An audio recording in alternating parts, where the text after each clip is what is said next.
Thank you, Luigi, for inviting me to participate in this colloquium.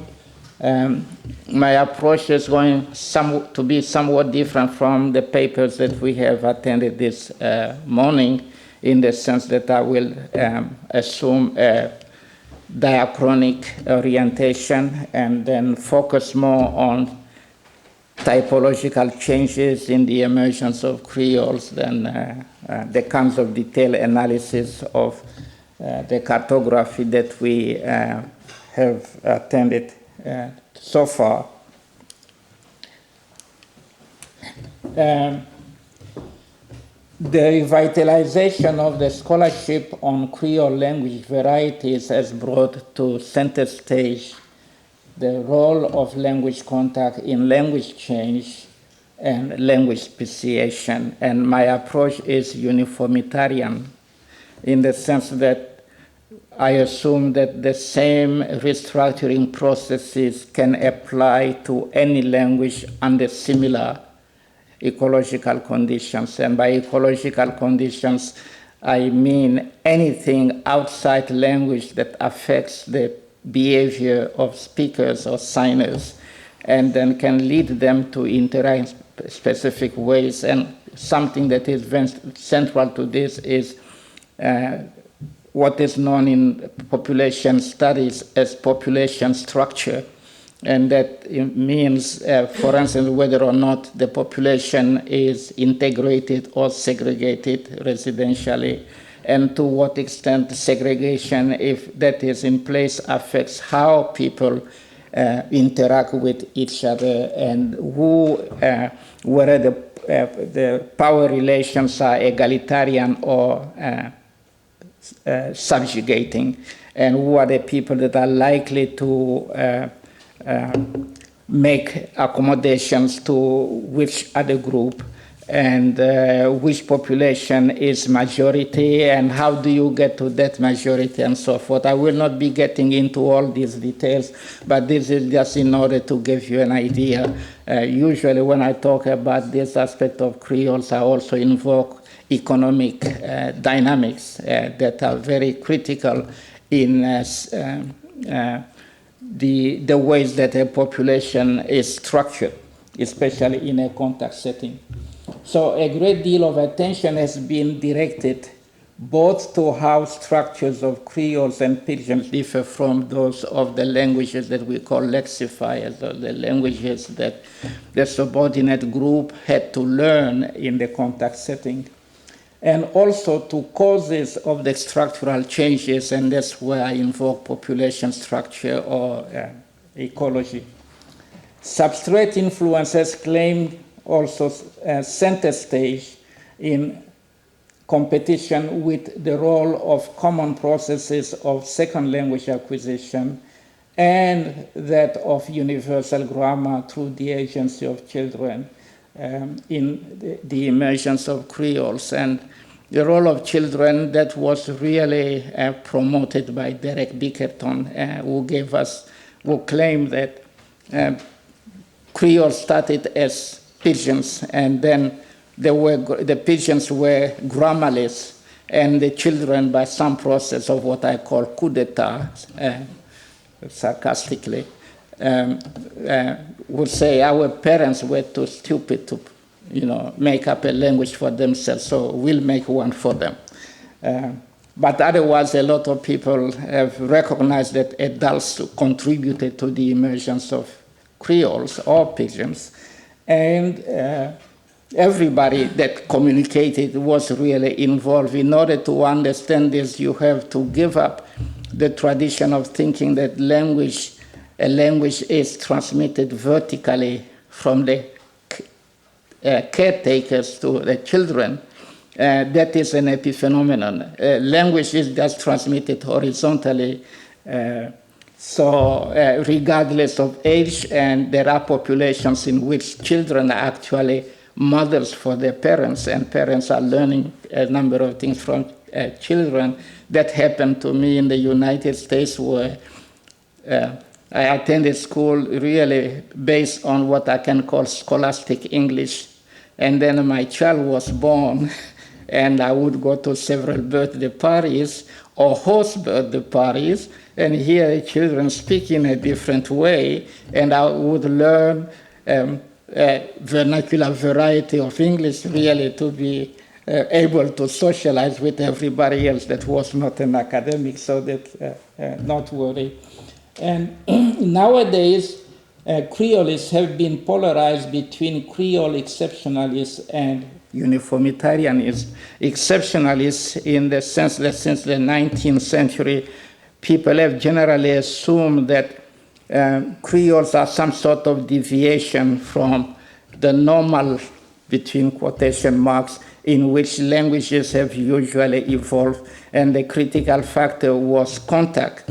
And so, putatively, contact didn't play an important role in the speciation of Latin into the Romance languages, and English, which is also an obvious case, came from somewhere. And you don't have to take into account the fact that the colonizers of England, the Germanic colonizers of England, spoke different languages, and out of that we know just by the name English that the Angles must have prevailed, but not without influence from the other languages that the other populations that the Angles came in contact with. So these are the kinds of things that we have to remember. And uniformitarianism, that's what I explained earlier. As a uniformitarianist, I focus here, not her, sorry. I focus here on the nature of some changes, some of the changes to show how Creoles can contribute to the theme of this colloquium, syntactic cartography. Okay, so I start with adjectives. What's the matter with adjectives, predicative adjectives in English Creole? So you can have, I just have made up things here that can apply to the English Creoles that I know, including Jamaican Creole, about which we heard something today. I have worked mostly on Gala on the coast of South Carolina, and this representation that you see here is what is called I dialect, the adaptation of English. You have to use the English pronunciation to read them correctly, with adjustments to pronunciation, like the very tall boy, okay? In Jamaica, you hear boy, okay? But what is interesting here in this attributive construction in the noun phrase, the word order and the syntactic or lexical categories are exactly like in English. Nothing really has changed. But when we get to two, we have the boy very tall or the boy tall, okay, without a copula. And the challenge here is to explain why there is no copula. The boy the best, the boy is the best. The boy taller than me, or the boy tall past me, that varies from one Creole to another. But you cannot say the girl very fast, the girl fast run, or the girl very fast run. You cannot say that. So in this respect, the verbs have remained verbs. The question is whether adjectives become verbs in a predicative function, as has been traditionally claimed in the literature. And I argue against that particular position in saying, actually what happens here is that adjectives have remained adjectives. They have the behavior of adjectives in the noun, within the noun phrase, except that there is no copula here. And why is there no copula? Except for the absence of the copula, they have maintained properties of adjectives in a noun phrase, like in the lexicon. So the syntax of the predicative phrase has changed. So typically, you know, the way I learn syntax, I'm a little bit conservative. The sentence can be expanded into a noun phrase and a verb phrase. Okay? that applies well to the lexifier, the European lexifiers. By the way, I'm talking about creoles here in a restricted sense about those language varieties that have a European lexifier. And the term has been extrapolated, and the more it has been extrapolated, the more confused we are about what a creole is. So I'm going to try to keep things a little bit clean here. So my system here, what I say is then the predicative phrase can expand. I think I went farther than I wanted to be. Yeah, can expand into a verb, optional NP, or optional preposition phrase. Or it can expand simply into an adjective phrase, or it can expand into a preposition phrase. Okay? So that means in the same way you can say the boy tall, you can also say the boy in the house. Also without a preposition phrase, without a copula. But when you say the boy is a teacher, you have to say the boy, the teacher in Gala, or the boy, a teacher in Jamaican Creole. Okay, and that's interesting. So the noun phrase is not involved here. Okay, and the reasons, well, we notice in the morphology of the Creole that the verbal inflections have disappeared. Okay. Tense and aspect markers are free morphemes which are not dedicated to verbs only.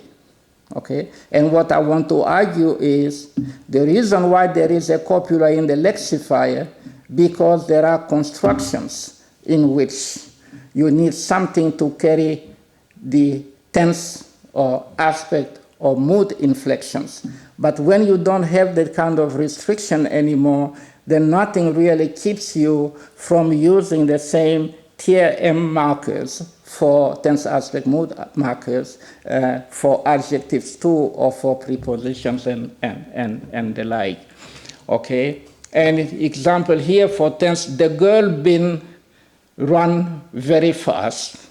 Okay? And been is what we call an anterior marker, because the tense system itself has changed into from an absolute relative system in the lexifier to just a relative tense system in the Creole.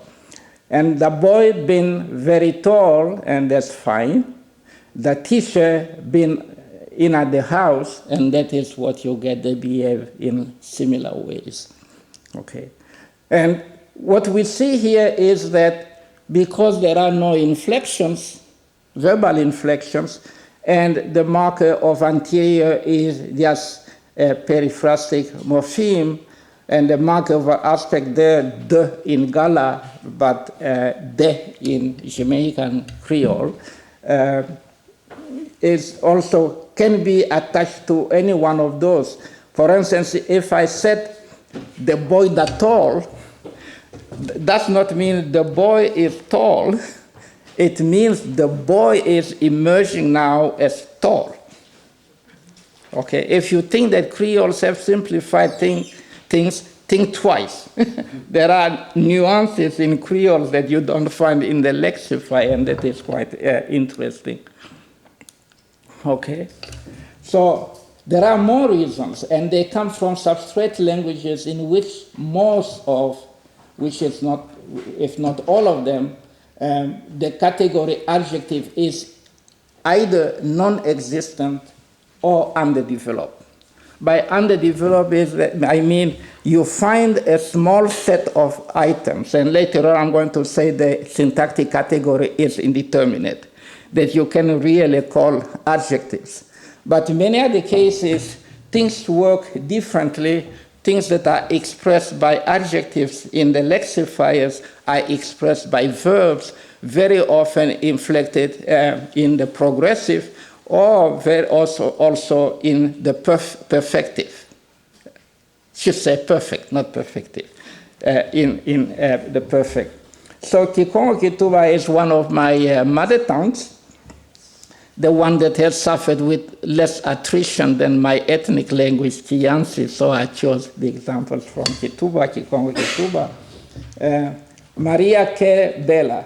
So you translate it idiomatically in English as Maria is sick, but what people are saying is that Maria is sickening, is having the experience of being sick. Okay? And that's in the progressive.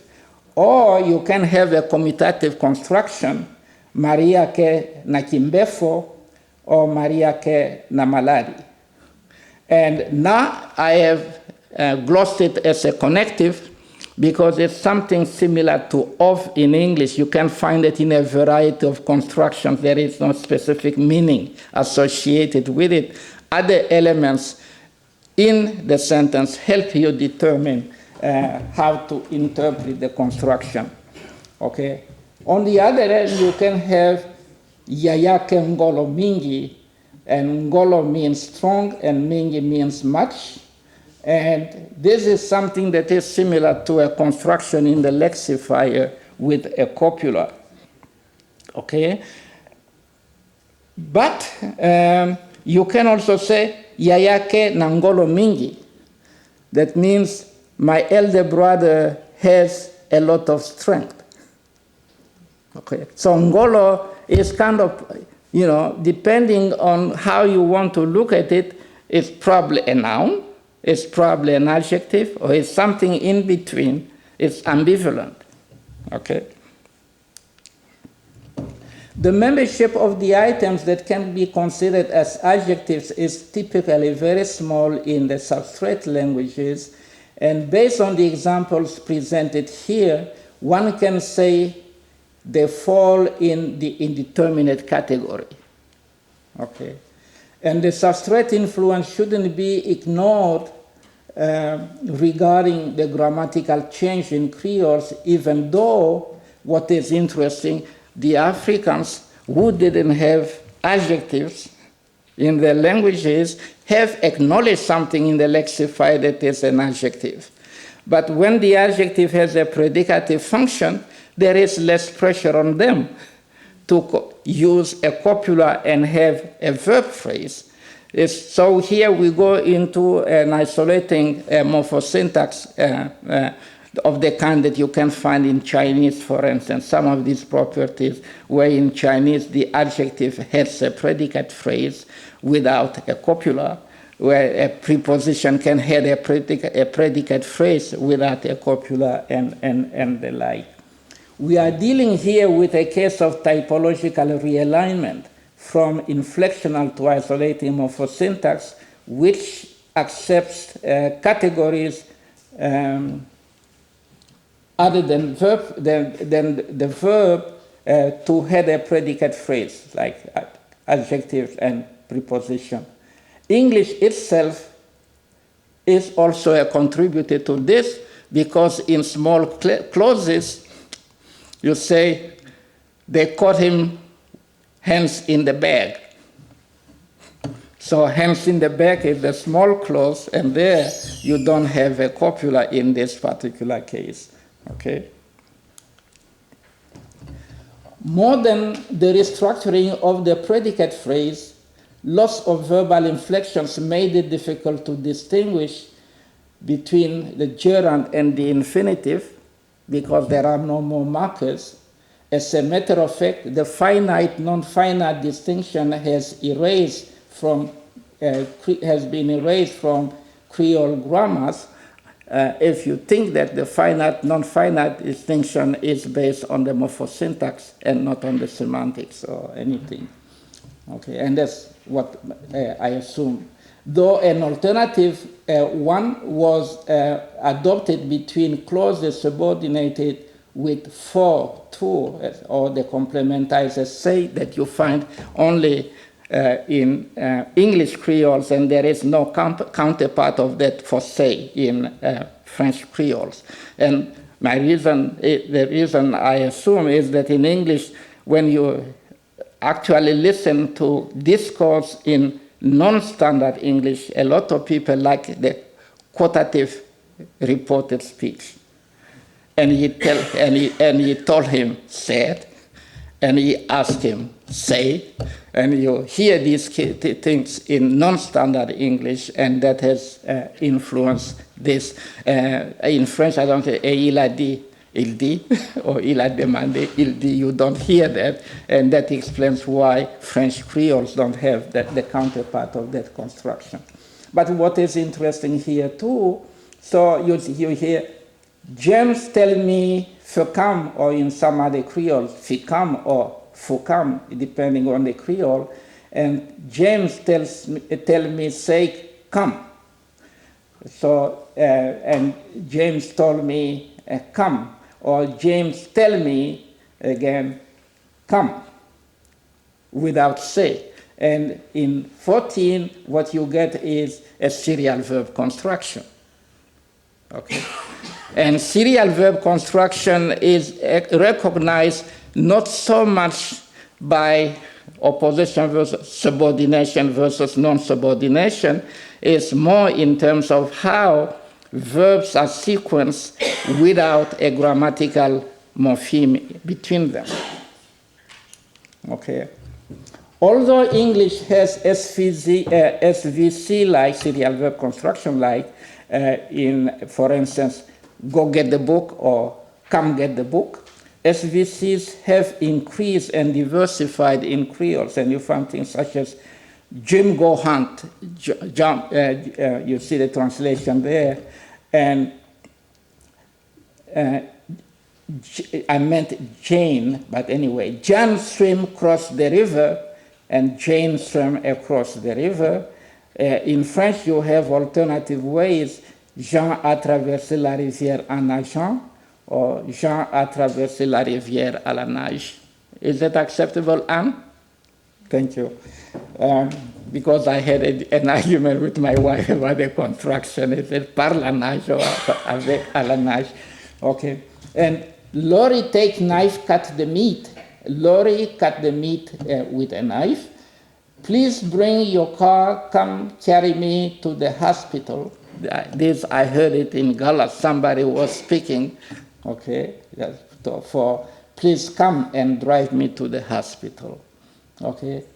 Peter in at the house, they paint the wall, you see the translation there, and in French you get Pierre était dans la maison et peignait le mur.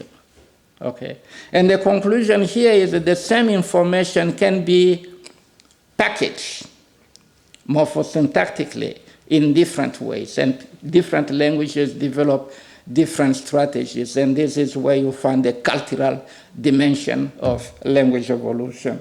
Okay, these are interesting instances of typological realignment rather than simplification of the predicate phrase. This is how a lot of people have wanted to explain the emergence and prevalence of serial verb constructions in Creole. It's not a matter of simplification, it's a matter of which strategy you think works. And the initial predicate doesn't specify theta roles as people have claimed, because that would be relative compared to English grammar or compared to French grammar. Okay. The information is simply packaged in a different way. The notion of what counts as an event varies from one language to another. And in the usual definition of serial verb construction, people say what is expressed in English as one event is broken down to different subcomponents in another language. The question is, you know, who knows what the size of the minimal, or what the minimal size of an event is? It's a matter of perception. And in Kikongo, Kituba, once a serial verb construction is used instead of commutative construction or a subordinate construction, it's usually in order to dramatize the events, what is happening. It has a pragmatic function. It's not just a matter of saying, well, subordination is too complicated or whatever. It's that in the way in which you identify different components of what is going on, you are dramatizing your narrative in that way. In the core languages, it may not be that way, but this is the alternative that in Bantu we have. And this happens in the narrative tense only, not when you have all the inflections on the verb. Okay? An important reason for this structural change is the significance of serial verb constructions in Niger Congo, especially in languages without verbal TIM inflections. And so that's how the Bantu category the Bantu group can join the group, because in the narrative tense, you don't have these inflections on the verb either. So recategorization within the noun phrase too, more specifically in the determinant phrase, what happens there? The clearest example for me comes from Haitian Creole, where chat for the cat gets the determinants to the right side. So you get chala for the cat, chalailleux for the cats, and the marker of plural has been dissociated with dissociated from the article or the determiner. Chassailleux for those cats, chailleux, cat plural for cats for indefinite reference, and then you get the chat without any thing, a bare noun for cats in case of genetic reference. But there is something funny here that is happening, curious. Yon chat and not chatillon. Okay? And so the question is yon a fossil of the article, or is your a numeral quantifier in this particular language? Is it possible to just have a determinant system that focuses on things higher than 1, and then for the rest you stick to another typological option, and that of yon as a numeral quantifiers? There are no articles consistent with the systems of many or most sub-Saharan African languages. That's something that we have. It's difficult for us to learn how to use the article in European languages, because you don't know, you want to remember when you don't have to use an article at all. And very often we generalize in having an article everywhere. These are some of the subtle things that are just difficult. And if you compare the French system with the English system, you'll also find differences, like count, water, but in English, not mass, not count. Mass, water in English, but in French, l'eau in the definite. Okay? Mud, also mass in English, which is a bare noun, whereas in French, la boue in the definite article. So these things don't really match, and that's where we have to be careful. And there are no more articles in Creoles, and so hence the reason why I asked the question, is yon not a quantifier? Because it appears in the position where other numeral quantifiers occur, de for 2, trois for 3, and so forth. Okay, and they all precede the noun. And French itself has a case of ambiguity. You have un garçon, une fille, right? But when you say un garçon, it can be the quantifier 1, but it is also interpreted as an indefinite article. That's easy to have that confusion because the other articles occur also prenominally. And so to complete the paradigm, you have to consider the alternative of saying that un is an article. The question here is whether you count on stress to know whether un is a quantifier. You can say, j'en ai vu un, I saw one. of them. Ou j'en ai vu une, I saw one of them in case the referent is feminine. Okay. And so, but you cannot say, j'en ai vu le. Okay.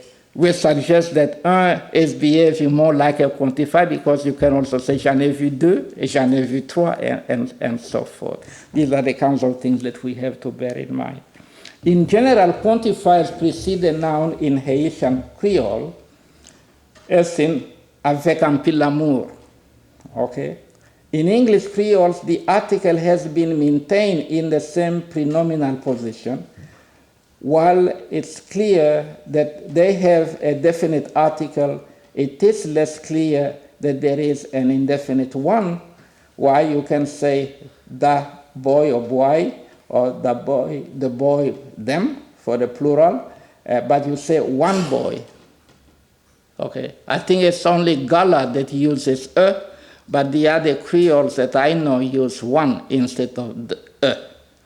Okay, wouldn't that be a reason to think that there is just something of a mix there in the interpretation of the article, and that somehow it looks like Creoles went back to the past history of English where one was used instead of the indefinite article.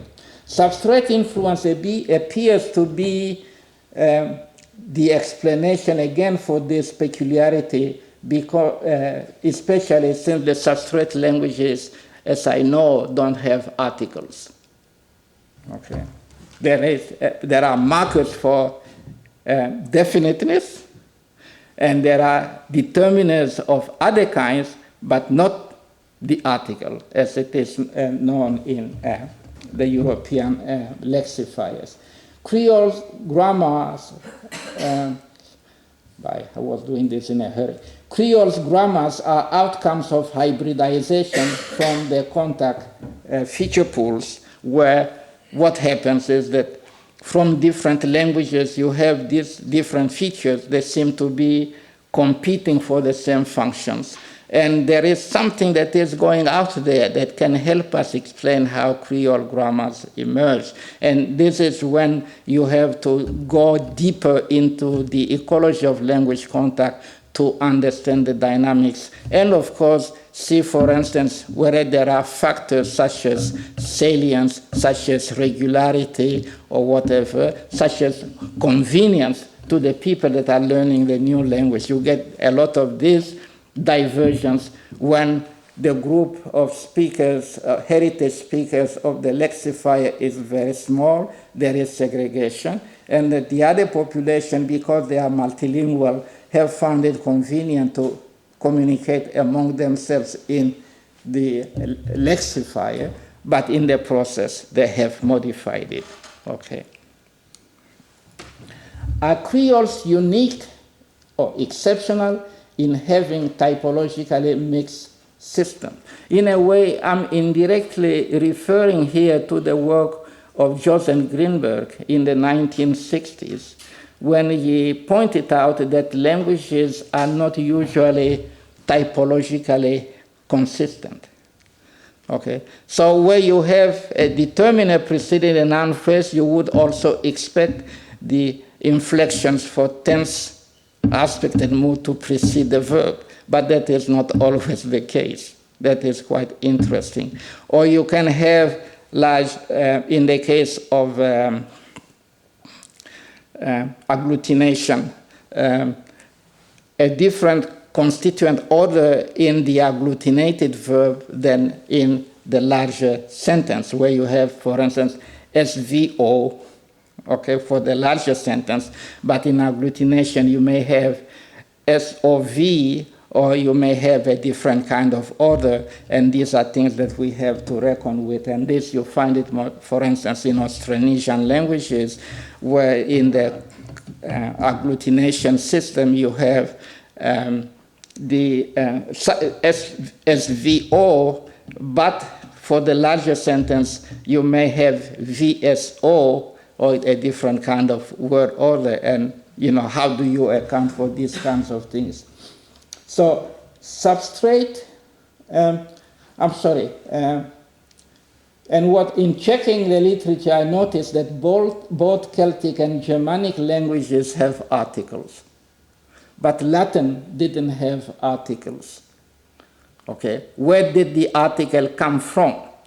In French and in Spanish and so forth. In Spanish, it's interesting because the form of the article is close to that of the article in Arabic.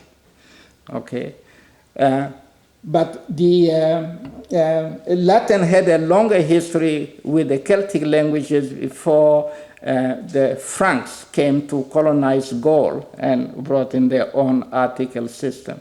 But what is also interesting is that when you compare the article system in French to the article system in German, German has 3 genders, whereas French has only 2. What else happened in the process? So there are so many things that you have to take into account. Okay, so and there are similarities that between French un or une and German ein. And a lot of you here, some of you here speak German and know German better than I do, but this is something to really look into. In any case, what I want to show here is that the article system is not from Latin, but from languages other than Latin. And what happened in French is just one of those cases of hybridization through competition and selection from the feature pool, just like in the case of Creoles. Substrate and astrate influences appear to be the explanation, especially if the article system seems to have been an areal feature in this particular part of Europe, including the British Isles, though the function is not identical from one language to another. But there are such areal features. And one of the things that Enoch has pointed out in his work about Creoles, earlier than him it was Charles Gilman, now dead, who thought that areal features have had a higher chance of becoming part of the structures of the features of Creoles, in the case of Atlantic Creoles, than features that you find only in individual languages. And what Enoch has made clear, for instance, for the so-called Guel languages, is that although they are not mutually intelligible, they are typologically very similar. And so there were very often, the speakers of Guel languages were often the majority, proportionally speaking, in the slave population on the plantations at the time when Creoles were emerging. And when you bring in the founder principle that gives a better chance of features of the earlier population to continue rather than features of the other people that come and increase the population only gradually, then you can see why a particular part of Africa could have that kind of influence. Moreover, some of the features of the Guel languages, you can find them in the Bantu languages too. If one goes with me, if one agrees with me that language contact is an important actuator of system change, then one must also accept the reality of mixed systems, or hybrid grammars as Enoch calls them, as normal and non-exceptional. Evidence of mixed typologies can be found in several, if not all other languages. We should be able to trace them in the process of linguistic hybridization back to layers of population movements and language contacts in the history of mankind. So if you really, unfortunately, some of these things are not tractable. It's difficult. But the evidence shows us that there is no modern languages today that is close to what could be primordial languages in the emergence of language in mankind.